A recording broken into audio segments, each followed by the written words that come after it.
Okay, for just recap purposes, we started on a Facebook room thinking that it might be a little bit better for our leadership Facebook group to possibly jump on. It didn't work out as well. And so I can't record it on Facebook, I noticed. So we're just going to do the Zoom. So basically, just recapping what I was just talking about, leadership is a choice. And that choice is when we basically cross the threshold of saying, I now commit to certain things that I am going to show up for and what actions I'm going to do every month. And a part of it is, like I said, we can control how much we sell. But okay, Neens, no worries. It's recorded, so you can go back and watch it. And leadership, when we choose to become a leader, we have to be able to choose to say, I will show up for my team. I will provide this for my team. And it's going to be different for everyone.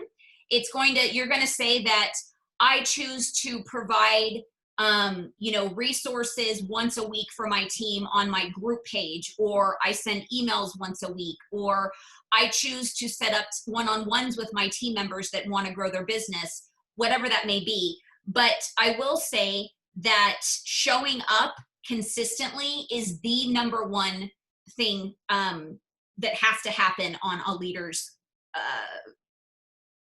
journey, basically, to growing their business as well as being able to rely on your business.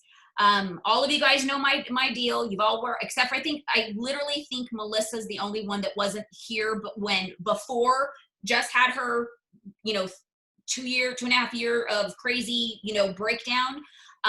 But the one thing that happened during that whole time, Melissa actually told me once, she's like, I didn't even know you're going through what you're going through, because the one things that I did do is I was consistent with showing up with Monday calls. And so she didn't know any difference of the things I used to do as far as showing up for the team. But I did stay consistent with certain things that people that were new, like Melissa at that time, didn't expect anything else, but she knew that, okay, if I wanted to connect with Jess or my team and other consultants, I can show up on a Monday call every week.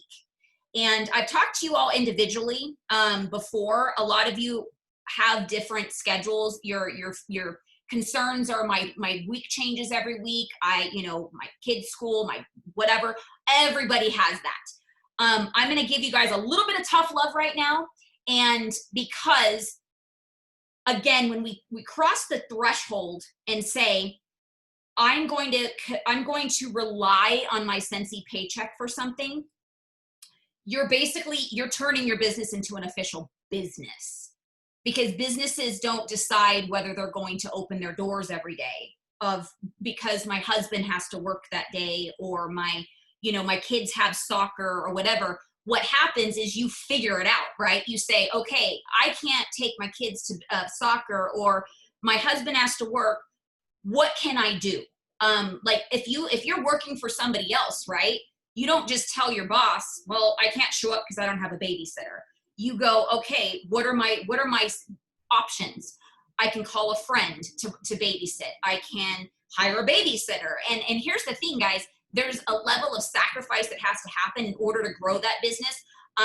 When the second year of my business, it was growing so much and I had so many coaching calls and this and that going on, I put my daughter in daycare when I didn't have to, for part-time, one, to give her social reasons and some, to start to teach her, to get her ready for kindergarten, but also to give me that little block of time to be able to commit to my business and that total focus. And again, I'm not saying you decide what you can do and what you're willing to do, but that's one of the decisions I made. I'm just kind of giving you guys an idea of, okay, I can't, instead of like sitting there saying excuses in our heads, is I can't do this because I can't do deliveries during the day because I have my kids, or I can't do training coachings because of whatever. You figure it out, right? Like, it basically just, you decide how bad do you want it. That's what I'm going to say. You just have to decide how bad do you want it, how bad do you want a growth, how bad do you want a different paycheck, and one that you can rely on. And so choosing to be a leader is a tough choice, because now it's not just you, right? It's not like, because nobody knows what goals you make every week when you're just a consultant, right? Nobody knows that I didn't do anything with my business this week, and that's okay. That's the beauty of being an independent consultant. But when you take the step over the line of I'm a leader, you're exposing yourself, and you're bringing on an expectation of others, and they're relying on you. Again, Just is always going to remind you about there's two sides to everything. There's a level of expectation that people are going to put on you that isn't fair, which is true. I mean, it's just going to happen. You've got to decide whether you have to know that, okay, that's not a valid expectation. But then there's a level expectation that's going to keep you on your toes, and it's going to keep your business growing. Because here's the thing, if your team isn't growing, you're not going to grow. And I don't mean just by adding more people, because that's number one vital goal for every leader, is adding more people. But also, if your team is staying at the same place and they're not moving up and they're not seeing growth in any way, meaning their sales, their team's not growing, their teams aren't growing, there's no way for us to advance, right? And to start getting a bigger paycheck. Because there's only a level of, you can only sell so much, right, in a month. I mean, let's face it, you can sell $10,000 a month if you really wanted to, but then there's also the added work that goes on to $10,000 worth of Scentsy products that you're selling, which nobody wants, right? I sold over $3,000 this month, and so far, and all the boxes, I have like 5 huge boxes that I've got. I'm like, oh, this is the part that I'm not happy about, right? But it does represent sales. It does represent new customers and possible new hosts and new consultants in the end. So leadership is a choice. I want you guys to write that down. And I really want you to really think about that, of what that means to you. Because, I know we're all grown adults. Again, there's the two sides. We're all over 18. We're not anybody's mommy or supervisor or boss, but they don't know what they're really looking to get into. And even if they've been around, they don't know what their options are, what their potential is. And so even us as grown women, we still need somebody to look to say, oh, okay, if she did it, I can do that too. If she can do hard things, I can too. And so I really want you guys to take the time to think about that, what that means to you, is that, leadership is a choice. And what choices have you made as a leader? Of what type of commitments have you made as a leader? Again, I've talked to all of you probably individually about that, like what you're willing to commit to. And all of you have made commitments that I know personally, of like, this is what I do for my team every week or every month or whatever. But I don't think I've ever looked at it that way. So I'm wondering if any of you have ever looked at it that way, of, looking at the fact that you deciding to be a leader is an actual choice. Yeah, Melissa joined before everything happened. And then she said, I do that all the time. I know comparison is the thief of joy, but it also shows us that we can do this. Yes, and here's the thing. I love that you said that, Melissa, because when I say there's two sides to everything, it's so true. Michelle Brooks and I were just talking about this the other day, that comparison absolutely is the kill of joy. Absolutely. It's Satan's favorite thing to make us just break us down. However, healthy comparison can keep us on our toes to say, okay, this person is doing these things.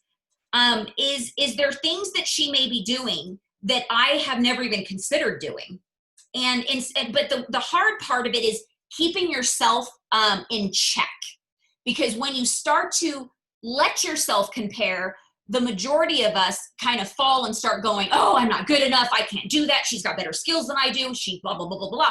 But if you control your level of healthy comparison and be honest with yourself and say, okay, this person is there because she does these actions consistently, and I can honestly say I don't. Like, I can say as a superstar director, guys, which is just a title, by the way, which we talk about a lot. But I can say there's a lot of things that I don't do consistently that these chicks that are sponsoring like 15 people a month and selling like $10,000 a month, and their teams are like thousands of people, that I'm just not willing to do, because that takes a lot of time and a lot of commitment that I'm not willing to do. And so you have to decide, what are you willing to do and how bad do you want it? Now, when I first started, I was willing to do all those things, and that's why my business grew so fast. But looking back, I mean, where I am right now, I'm willing to do certain things, but I'm not willing to bring on 15 people in a month, because I know how much work that is. And to me, it's not fair to 15 of those people, because I wouldn't be able to give them the time and energy that they deserve. So if you go to any like mastermind seminar, Becca usually invites a lot of us to the mastermind that is in like, I think it's usually in like November or something. There was one there was one this year that I think we already had to cancel. I think it was in this spring. But anyways, one thing I'll always remember them saying is that it's great to bring on, 10, 15 people, but there's only a certain amount of people that you can actually train effectively. And that's probably the max, about 5 people max. And that's when you are an expert on bringing people on. But on average, 2 to 3 people. That's the max amount of people you're going to bring on, and give them the time and energy that they need to bring them on and onboard them properly. Okay, I want you guys to know that now. So when you start to compare yourself to other people that are sponsoring 15 people, what they're doing is they're doing the easy, dumping people into the system and just hoping somebody does something. They're not effectively bringing them on board with strategy and care and thought and time. Does that make sense? I'm sure there's a small percentage of people that are out there that are amazing and they do it. They have systems that are just effective. They've got assistants that help them bring people on board. So I want you to remember that as well. So when you see all these people doing crazy things, they also are not the only person helping them. Even me, there's stuff that I do that I don't do by myself. I have an assistant that helps me do those things so I can focus on my family. Meanwhile, all those things are getting done at the same time. And that's something you can look forward to. Okay, so moving on from leadership is a choice. I want you guys to also think about why you want to be a leader. What does that mean to you? Because it's going to mean something different to every single person. It may represent freedom. Like if I'm a leader, I know that I have an organization that I'm going to be working smarter, not harder, and I'm going to have more time for my family, or I'm going to have more resources and financial gain so I can do X, Y, Z, donations, whatever, get a car for my kid, or, college fund, whatever that may be. If we're not writing those things down, it's going to be very easy to forget, and it's going to be very easy to stop choosing to be a leader. And just going back and saying, oh, well, it's just not my, it's not my month, or, I can't control what my team does. And that is an absolute fact. But if we use that as an excuse, that's where we start to spiral down. Okay. Today in the leadership call, which when you guys all become directors, you get to participate in the leadership call, which is directors and above, every Monday at 9 a.m. Pacific Standard Time. And one of the newest superstar directors was on the call, and she said that one thing that's so true that we actually just talked about how much we can control, that you really can't control timing in your business. So a lot of you are close to promotion and making title, and these are things that are like milestones. I know everybody's like, woohoo! And so I'm so excited for all of you. So I do want you guys to remember that some of you, and I'm not going to call you out but some of you are close to a promotion that you're a little worried if you can sustain. And I'm going to tell you that is what every single consultant worries about. But every single consultant should not, because it is not something that you can actually control. Timing in this business it's the nature of the Scentsy beast, basically, is that a perfectly example is myself. When I promoted, I can't believe it's been almost 4 years, 6, 7, 8, 9. It's been 4 years ago in November. I knew that our group size, our group volume, the volume that our directors had, that I went from one solid director to three promoted in 1 month. I knew all of them didn't have the team size. They didn't have the volume. And I don't know if you guys know this, but I was literally sick to my stomach that night. I was on the toilet talking to Jason Harwood saying, this can't happen. I'm not ready. My team isn't ready. We don't have the volume. I can't sustain $80,000 in the spring. I was like freaking out. And he's like, Jess, this isn't in your control.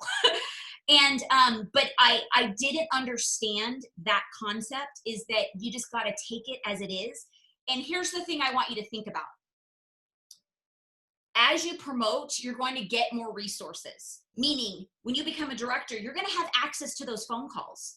Whether your team is making those numbers or not, a couple months out of the year or whatever, you're going to be able to be being trained by brand new superstar directors that have made it and that are doing great things, and other leaders.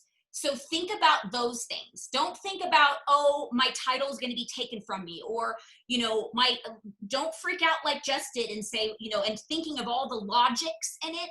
Just enjoy the journey and enjoy the celebration, is that your team did it. And that means it can happen again. So if I let myself beat myself up, I would have quit.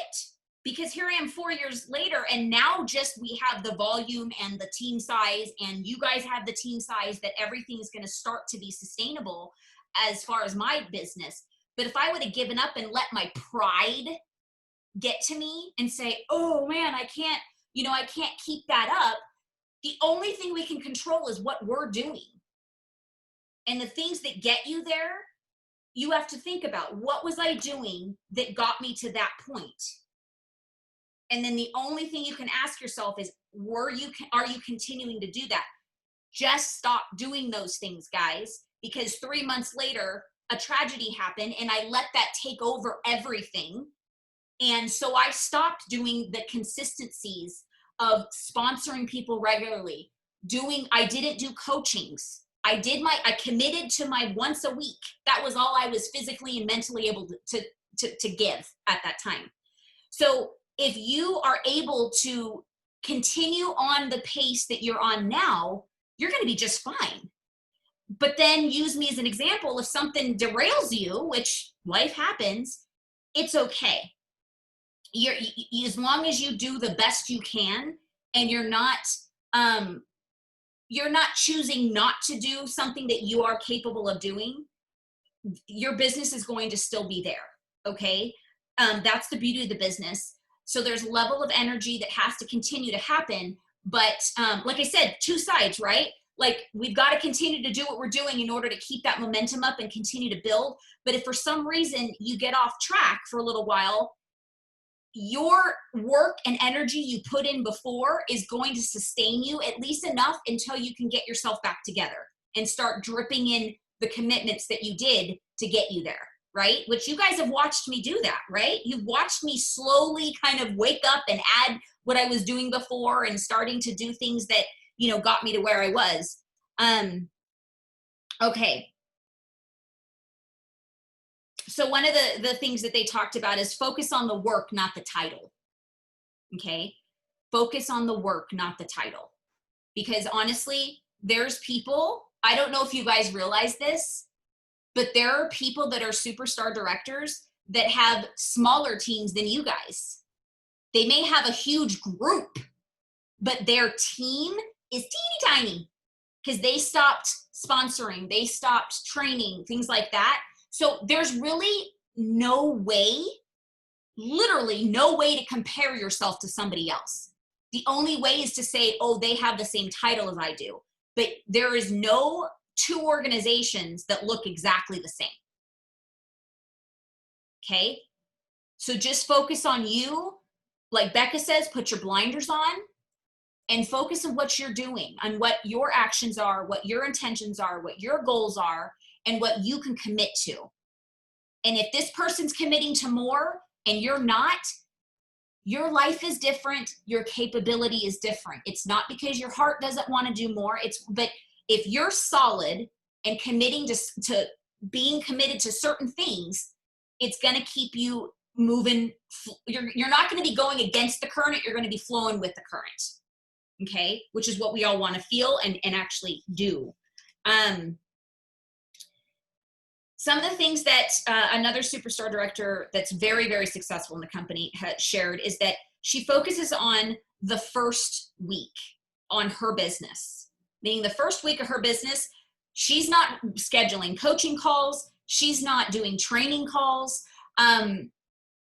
Believe me, this is something I'm like, I wonder but to me, I need consistency on my end. This is why I didn't change that. Like, I love that concept, but for me, Jess needs to commit in order to keep me going. So even if one of you shows up or nobody shows up, Jess has to show up at 5 o'clock on Mondays. So I keep my consistency and my schedule going. So I keep my flow. Now, you guys all know sometimes I cancel for random things and holidays, but for the most part, Jess needs the consistency.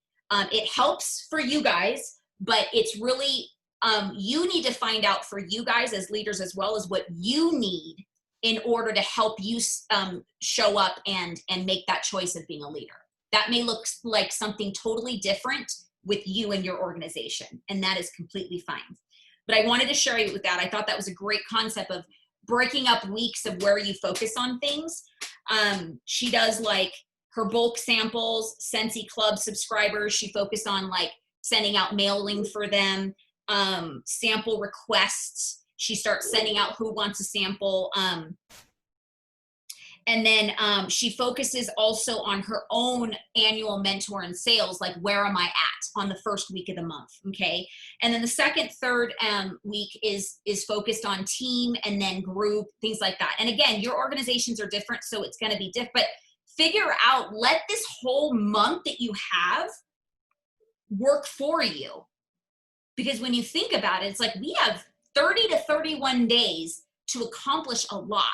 And even a little bit of energy in those areas, the type of business we have puts a lot more momentum into that area than if you, because we have more people working with us than just ourselves. You know what I mean? Like if you know those jobs that they only have one position and they never can take off work because nobody else can replace them? That is the most horrible position you could be in. That is like, seriously, some people like it because they like to feel like, oh, I'm hotshot, I'm irreplaceable, la la la. But then you're also chained to that job and you have no flexibility. So that's why the direct sales industry gives you that flexibility of like, when I'm not working, my team is. Like Sundays just doesn't work, but Sundays may be some of your guys' day of focusing in and zeroing in on your business. So like when I'm not working, you may be working, and so my business is still flowing, and it's the same thing with your teams. Okay, all right. I want to keep this to like 45 minutes max every week. So I've got like 10 more minutes. I wanted to, because now we're on Zoom, I can actually do this. There are some slides that I wanted to show you guys, and you can, I'm going to post them to the leadership page. So don't worry about like screenshotting or anything like that. Let me pull it up first. And this is about building culture in your teams. And a lot of us have been talking about that lately because your teams are growing and amazing things are happening, which is so exciting for all of you. I just have to find which slide I wanted to show you, what photo I want to show you before I waste your time. That's not it. All right, I found it. And for time purposes, when they did it, they kind of like gradually dripped in these areas, but I'm going to show you as a full result and talk to you about what this means. Okay, so do you all see like a little box of 4 things, quadrant? Okay, so this is basically your culture of your team. And so a lot of cultures are built with low love or high love, and then low expectation or high expectation. So the quadrant we want to focus on is Quadrant 2. And that means we want empowerment, momentum, loyalty, goal alignment, engagement, innovation, mutual responsibility, collaboration,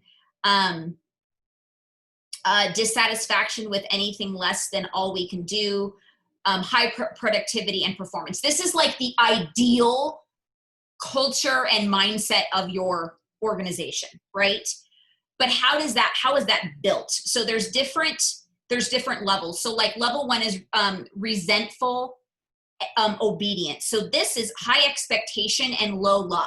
Okay, meaning when you aren't building relationships with your team and they don't know how much you care about them on a personal level, and that you really want what they want, not like you're putting on expectations that they don't even want from themselves, you're going to get false information from them. They may be saying, oh yeah, Jess, I'm booking parties left and right. Meanwhile, they're not, because they have like 0 PRV, but they're telling you that because they're scared that you're going to be upset with them. Like, that's not the type of relationship you want as a leader.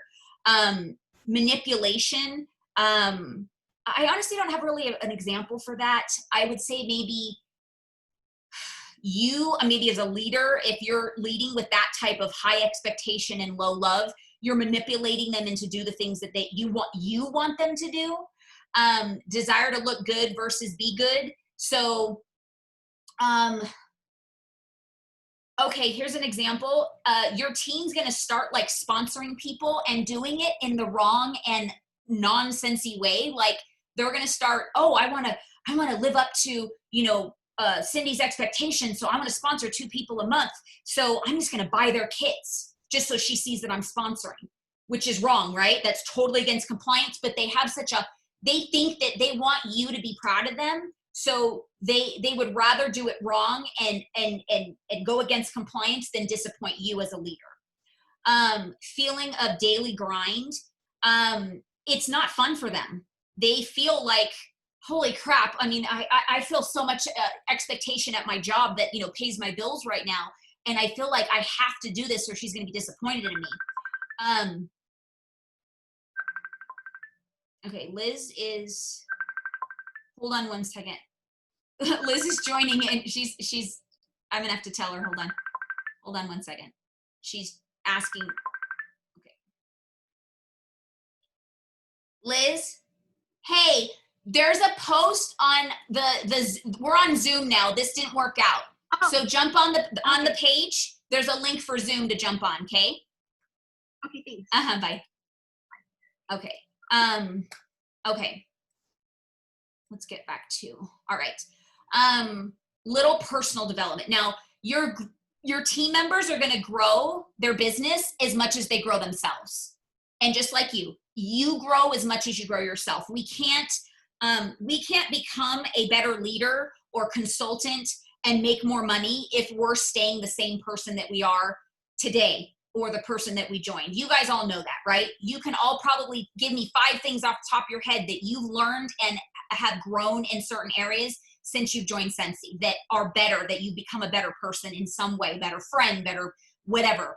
And then bursts of high productivity with unsustainable results. So this is what we don't want to happen. That they just get so like gung-ho that, oh my gosh, I got to do this. And they become recruiting and sales freaking just crazy people. But then they can't sustain that, right? Because it's so exhausting. Like, oh my gosh, it's kind of like what happens in the fall. Like, there's so much business that's why everybody kind of like feels like they need a break by January, because it's, they're capitalizing on the business that is basically being given to them, because people want to buy Scentsy during the fall because they want to buy for gifts. They want to make their house look like the festive decor. They want their house to smell good. So it's easier to bring on that business. So what they do is they capitalize on all that business that's just flowing in. And then the rest of the year, they give themselves the excuse of saying, oh yeah, I just can't keep up with that. And yeah, people don't want to buy anyways during the spring and summer. Yeah. So, I can only do this, in the fall. I don't have the energy. But instead, we want them to just feel consistent. And I'm sure all of you guys know, like, you're not doing anything different that you do in the spring that you do with the fall. Now, you see the volumes get a little bit higher sometimes, but your energy and intentions are consistent, right? You're not like, oh, I just put in my 200, every 4 months during the spring, but then I'm, selling like 1,000 plus every month in the fall, right? That's totally not, that's not a harmony. That's not a flow, right? It's a up and down, it's up and down, and that's not emotionally sustainable, and it's not good for their business. Number 3 can become rebellion. So that is low expectation and low love. So they don't think you care about them. They don't think you care whether they do good at all, on a business level or a personal level. So that's when you're going to get undetermining behaviors, disengagement. They're going to sabotage themselves and just say, oh yeah, this just isn't for me. Rule breaking. Again, they're going to start doing things that just, I'm just going to do what I want to do because nobody gives a crap anyways. Nobody's watching what I'm doing anyways. So I'm just going to do what I want to do. Working against, not with boredom. So basically they get bored. So they start to create things. And that's when you're going to start getting, and here's the thing, I'm going to give you guys an example. I'm going to be vulnerable here. There's a frontline of mine that rolled up to me several, like I barely knew her, but I do want to tell you, she didn't get this. She got the same connection that everybody gets. She got a welcome email. She got a postcard. She got a phone call. Do you want to know me? I'd love to know you as your director. No connection on her end. But then as the years went by, she rolled up to me. Now she's my frontline. So I'm going to put more energy, obviously, in saying, I really want to know you, right? Well, it took me until then to realize that because she didn't feel loved from her sponsor, that she kept getting passed on to different sponsors because they kept quitting, that she just felt so like unloved that she created almost like a rebellious mindset. And I used to wonder where it came from. Like, man, this chick's kind of negative. Like, it doesn't seem like nothing makes her happy and nothing positive comes out of her mouth. But then I got to know her and I realized where that came from. She's not feeling loved at home. Okay. So I need to create that relationship with her. She needs to know that somebody does care about her and her success. And then again, they start to neglect their business, but then also they start to feel neglected. And then low productivity. They don't do anything. Okay. When they don't feel loved as a person and a team member and, on a business level. And then fraternity, this is honestly where a lot of people fall. And you may even say, you know what, at one point I was there. There was team loyalty and camaraderie, nice and fun place to work, meaning you showed up to team meetings because you just liked being around the people, but you may have not have been like the biggest heavy hitter. You weren't really doing anything with your business possibly. And I'm talking to people that aren't even live right now. So I don't want you guys to think that it's you. I'm just saying that there's people that are going to be watching that are going to be like, yeah, when I started, I only showed up to team meetings or calls because I really just wanted that love and connection. I wasn't really looking to become a leader or, sell a certain amount every month. They little stretching or accountability, meaning like they're showing up because they love the raw sisterhood, but they're not going out of their comfort zone and saying, ooh, this month I'm going to challenge myself to book a party or two. Nothing's changing in their actions with their business. They're just showing up because they love the love, if that makes sense. And complacency, again, their business isn't changing. Entitlement. So when there's low expectation as a sponsor or an upline, and I'm going to tell you again, I'm going to always be vulnerable with you guys and share with you what I learned. I've never been a high expectation leader ever because I don't like to feel like somebody's expecting something from me. However, I will say that is also not a good skill as a leader.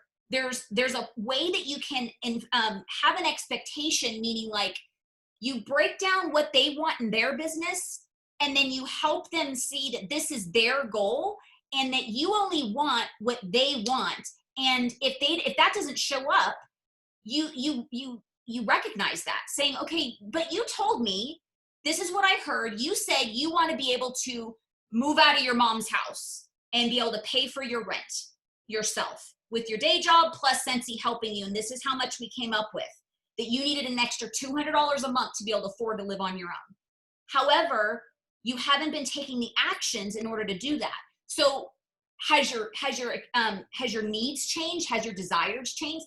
That's holding them accountable, but it's not making you say like, excuse me, I haven't seen you doing the job, the parties that you said you were going to do, because then it turns back like it's something that you want them to do. Does that make sense?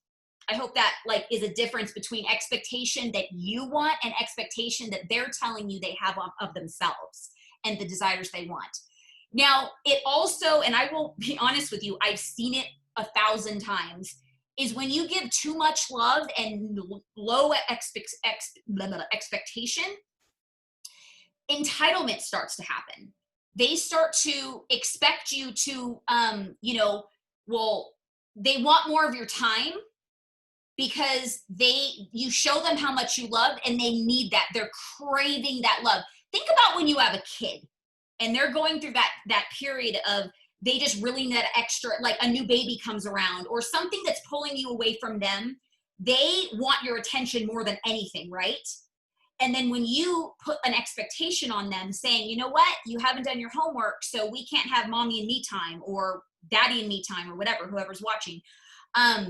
Then they start to feel like, well, excuse me, I'm your firstborn child.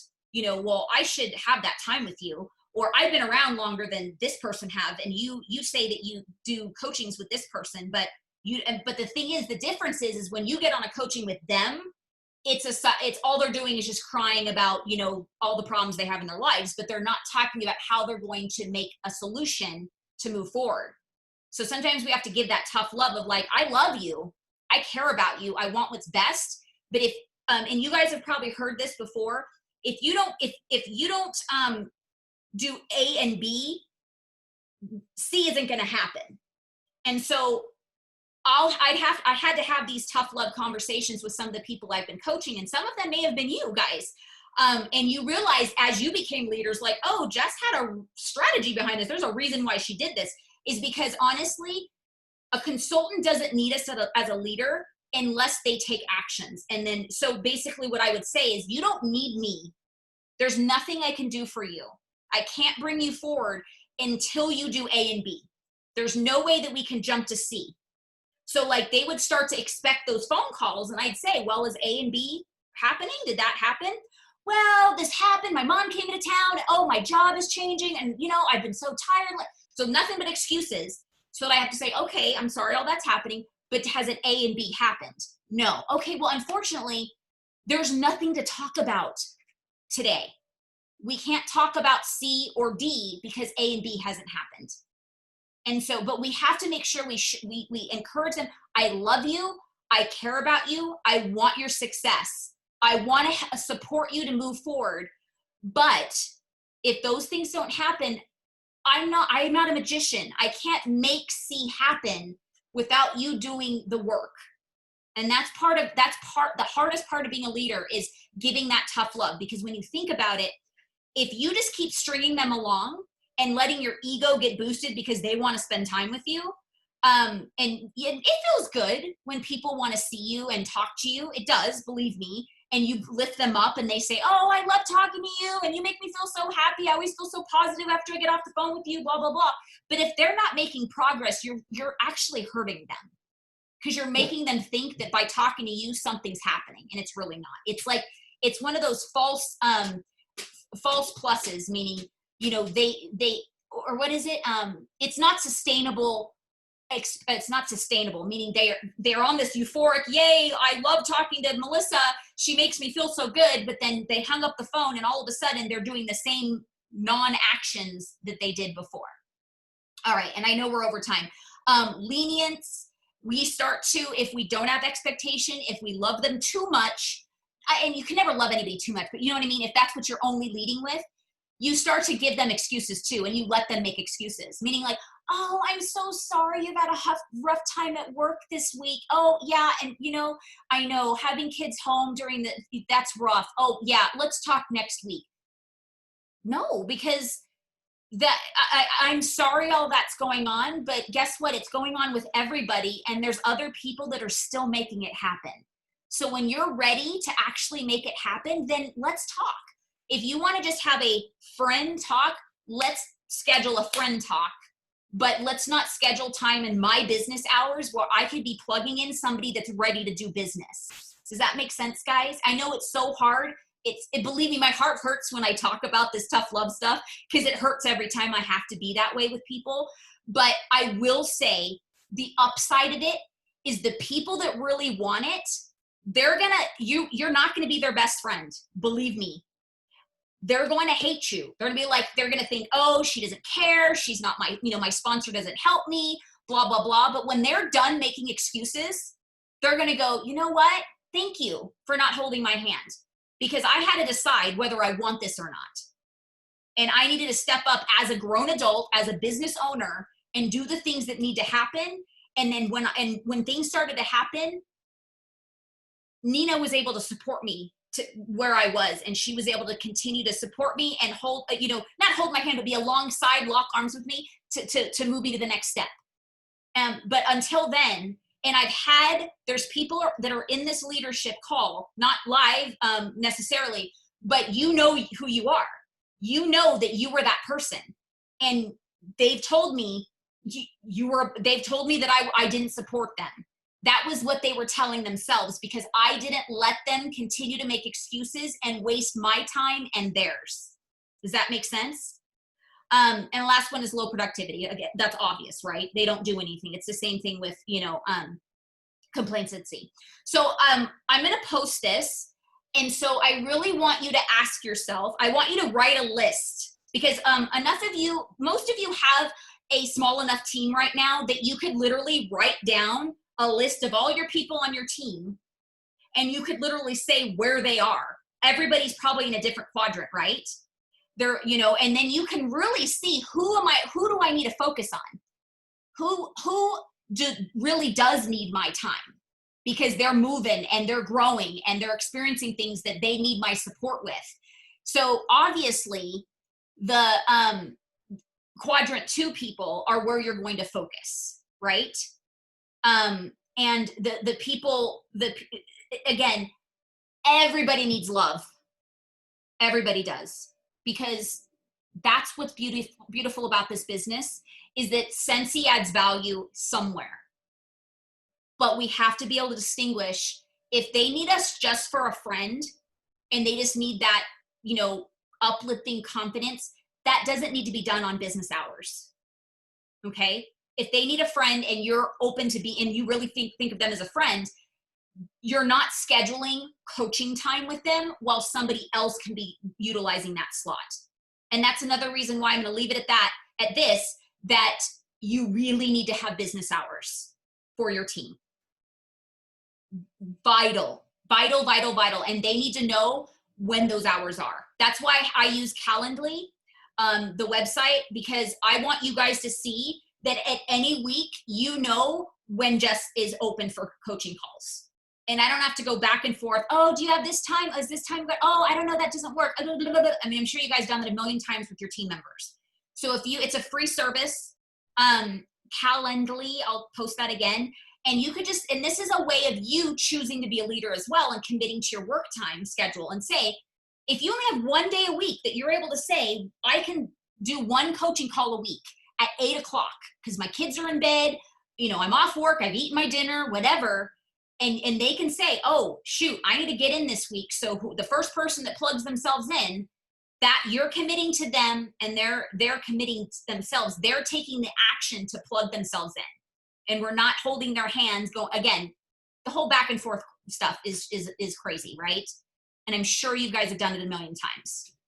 So, all right. Well, thank you guys. I'm sorry that the beginning was kind of not very helpful. I thought the room thing on Facebook was going to be great, but it's not. So what I'll be doing every week, I'm going to actually do 10 a.m.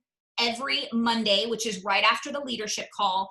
I'll be sharing a little bit of what we heard on the leadership call. I just kind of plugged in one thing that I heard that I thought was important for you guys to hear, which, if you forget, is every business has different timing, and you can't control if you become a director or a star director or a star consultant.